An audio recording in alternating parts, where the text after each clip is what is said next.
Ras, salam.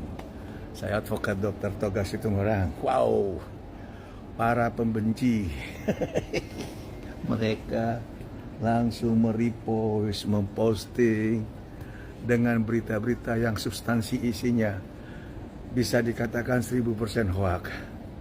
Di situ tertulis saya nilep 1,8 miliar.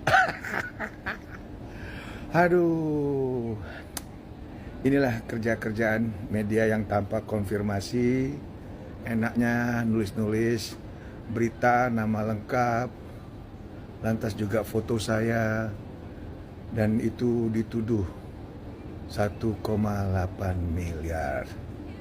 Saya akan upayakan hak saya, apalagi isinya dibilang terkait deportasi. 1,8 uang besar. Saya mau nanya, 1,8 kapan dikasih? Kapan? Bagaimana caranya? Ingat ya, saya advokat loh. Hubungan hukumnya pasti dengan klien. Ada perjanjian jasa hukum. Ada surat kuasa. Itu. Dan pertanyaannya kedua, sebelum adanya penetapan, saya juga sudah menggugat si klien terkait One Prestasi karena dia belum melakukan pembayaran kepada saya. Gugatan sedang berjalan di PN Denpasar. Yang kedua, saya mendapatkan prestasi karena si klien itu sebagai terlapor di Polda Bali dan di Polres Badung, saya bisa hentikan menjadi SP3. Nah, masa itu saya nipu, masa itu saya menggelapkan. Tolong cerdas. Ini ada kepentingan segelintir orang yang memang mau menjatuhkan saya. Tapi ingat, Tuhan tidak tidur. Itu aja. Apalagi yang langsung posting-posting itu ada perempuan-perempuan. Aduh, kacau. Oke, saya advokat Dr. Toga Situmorang. Dan tambahan, selain gugat One Prestasi 2, saya juga gugat perbuatan melawan hukum. Dan saya juga masukkan pra-peradilan di PN Denpasar. Dan untuk mantan ataupun untuk klien yang katanya saya nilep, Anda datang dong ke Polda Metro. Anda sudah saya laporin di Polda Metro Jaya. Itu aja ya. Salam cerdas dan Tuhan memberkati. Salam. Selamat pagi abangku. Yes, pagi. Kemarin kan sidang nih kita Milani dan saya lihat abang kemarin datang ya bang. Oh ya, datang dong. Ya gimana bang? Untuk lihat situasinya kemarin dulu bang. Sangat-sangat nyaman. Tidak ada saya lihat geng-geng yang lain yang berserakan, warawiri, membawa pasukan-pasukan tertentu. Sangat nyaman. Dan saya juga suka pihak kepolisian mengamankan jalannya persidangan. Luar biasa. Enjoy semua. Lebih tenang. Tidak Bang. ada artis-artisan, tidak ada kelihatan gaya-gaya Korea-Korea atau mafia-mafia, nggak ada. Latino nggak ada. Mafioso nggak ada. Bodyguard nggak ada bang. Nggak Ya? ada bodyguard, semuanya kondusif, luar biasa. Sidang kemarin ya. Ya bang, ini kan kemarin juga sidang nih bang. Dan cepat ada beberapa kericuhan atau kembali kericuhan. Ada akhirnya sidangnya diskors bang. Gimana nih bang menurutnya bang? Apa itu kericuannya?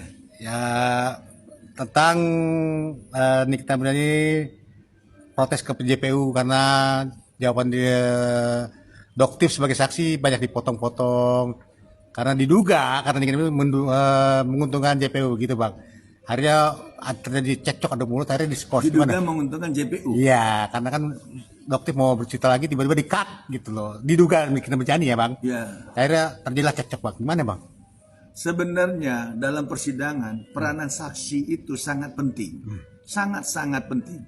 Dan saksi itu datang ke dalam persidangan itu adalah amanah undang-undang.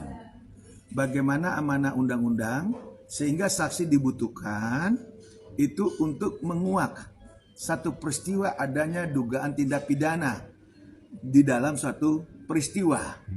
Apalagi kalau memang saksi yang dihadirkan itu adalah saksi yang masih relevansi dari pihak kejaksaan. Sampai saat ini kan belum ada saksi dari pihak Nikita Mirzani. Nah, sehingga sangat mengherankan kalau seorang saksi yang dihadirkan oleh jaksa penuntut umum malah di-cut, malah dibatasi. Nah, itu ya wajar aja jadi ricuh. Wajarnya agak emosi ya Nikita Mirzani Bang ya. Wajar, karena kan saksi itu yang hadirkan kan pihak kejaksaan, ya kan, bukannya pihak Nikita Mirzani. Jadi di mana relevansinya sampai di-cut? Saksi kan harus menjawab peristiwa secara kooperatif, secara panjang dan lebar, secara faktual, menceritakan peristiwa-peristiwa yang dialami, sehingga hakim nanti bisa menilai jalannya kasus persidangan yang dipimpin oleh hakim tersebut. Bang, tapi ada juga kabar yang tidak mengenakan nih Bang. Biasalah netizen Bang. Ini katanya Nikita Mirzani, dikata netizen ya Bang, bukan saya nih kan, kembali menjual drama Korea, drama-drama di persidangan Bang. Seperti ada anaknya tiba-tiba, gitu Bang, seperti apa nih Bang? Kita sih tidak masuk substansi yang bisa dikatakan katanya drama-drama ya. Dimana kita tahu peristiwa tersebut kan out of control. Artinya kedatangan tersebut out of control. Tinggal bagaimana dari pihak jaksa, dari pihak hakim yang memang mempunyai ya tugas tanggung jawab itu menyikapi masalah ini. Sehingga adanya satu kesempatan seorang ibu jumpa dengan anaknya. Minimal dikasihkanlah space, dikasihkanlah ruang, dikasihlah kesempatan. Tampaknya ada tekanan atau kelihatan gegap gempita. Namanya juga anak kan. Jangan sampai malah peristiwa persidangan dengan begitu riuhnya banyak orang memunculkan trauma baru bagi si anak tersebut. Harusnya demikian. Berarti gimana Bang yang kata netizen? Kembali lagi ya ya netizen Bang, kembali pura-pura sakit lah katanya, maksudnya pura-pura sakit atau ada dia menangis-nangis, ya dibilang dituding drama lagi lah gitu Bang. Ya kalau memang seperti demikian ya kita tahu netizen mungkin yang nggak punya hati ya, netizen yang hatinya mungkin sudah beku, netizen yang memang suka banget mendiskredit orang lain ya. Hidup ini nggak ada yang sempurna, saya nggak sempurna, rekan saya nggak sempurna, siapapun nggak sempurna. Tapi terkait masalah anak, wajar, anak darah daging sang ibu Nikita Mirzani, dan apalagi kalau dihubungkan dengan sakitnya Nikita, hal manusiawi, siapapun bisa kena sakit. Ya, bayangkan 6 bulan, 6 bulan. Jadi kalau itu pun masih dianggap tuduhan, drama, saya nggak ngerti. Kita ini kayak maha penguasa, kita ini kayak pencipta, padahal kita lupa kita hanya diciptakan dengan segala kekurangan dan kelebihan kita. Jadi sangat miris dibilang ini. Sangat miris lah. Kalaupun itu dibilang drama, memainkan drama, saya anggap itu tidak benar. Karena kenapa? Ini kita sama saya, sama sama rekan saya. Kita manusia, pasti kita punya kekurangan, pasti itu.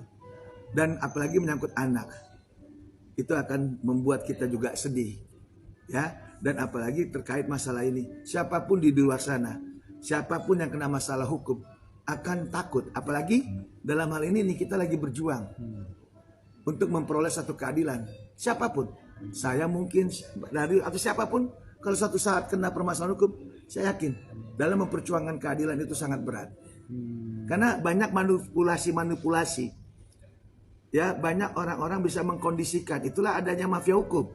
Kalau hukum itu bisa jadi satu panglima, benar-benar panglima itu on the track hukum itu, saya yakin tidak ada kriminalisasi. Tidak ada kriminalisasi. Makanya hukum itu sekarang kadang-kadang hanya berpihak kepada orang yang punya duit, wani piro. siapa yang bayar? Ini repotnya hukum. Kalau hukum itu dipakai wani piro, uangnya siapa? Itu susah. Ya, mata hukum tertutup, ilmu hukum tertutup, siapapun tertutup. Kenapa? Ada bayaran di dalamnya. Susah. Menarik tentang mencari keadilan, termasuk di mana Nikita Mirzani kemarin menangis bang, ingin melanjutkan persidangan karena ya udah lama juga, tapi tiba di-cut karena dia sakit. Itu sebenarnya bukan drama, benar harus dari hati bang ya. Ya harusnya seperti itu ya. Sebenarnya sih saya berharap tadinya, walaupun adanya surat dari kuasa hukum untuk memberitahu kepada majelis terkait ada Nikita ingin berobat, tapi selama dari pihak terdakwa atau Nikita sendiri ingin melanjutkan, harusnya tetap dilanjutkan. Jangan sampai disia-siakan. Karena itu jadi momen penting bagi Nikita. Agar tidak bertele-tele, tidak malah berlama-lama kasus ini berjalan. Agar ada suatu kepastian. Iya, saya sedih juga. Iya bang, sebenarnya itu hanya ungkapan hati berarti. Iya, saya sedih juga. Yang saya harapkan sidang itu berjalan. Kalau nggak salah agendanya ada 4 saksi ya. Iya. Ada 4 saksi yang akan diperiksa. Tapi ternyata hanya cuma 1. Saya juga kaget. Karena saya yakin kita sudah mempersiapkan itu semua. Mempersiapkan untuk mengcounter pertanyaan-pertanyaan kepada para saksi yang akan dihadirkan. Bang, terakhir bang buat netizen yang bilang Nikita menuding ya. Nikita dituding kembali drama di persidangan seperti apa nih bang? Ya, untuk netizen itu hak Anda untuk memandang sesuatu permasalahan dengan caranya sendiri, dengan cara-cara negatifnya. Tapi jangan lupa saya himbau, kita juga manusia. Tak luput dari kesalahan. Kesalahan itu bisa melanda siapa saja. Apalagi kalau kesalahan yang memang dibuat. Untuk dibuat seolah-olah kita jadi salah. Itulah namanya kriminalisasi. Semoga dengan adanya persidangan ini kita bisa tonton, kita bisa lihat bahwa kebenaran itu ada. Tuhan tidak pernah tidur. Jadi dalam hal ini siapapun, andalkan Tuhan. Andalkan Tuhan. Walaupun kita kena benturan masalah hukum, yang penting kita yakin bahwa kita tidak pernah ingin menyakiti orang lain, ingin mengambil atau memanfaatkan orang lain. Saya yakin Tuhan ada bersama kita. Saya, Advokat Dr. Togas Tumorang. Dan saya Dr. Kandidat Darus Situmorang SHMH CRA. Kami pada kesempatan ini kebenaran akan menemukan jalannya. Tuhan memberkati.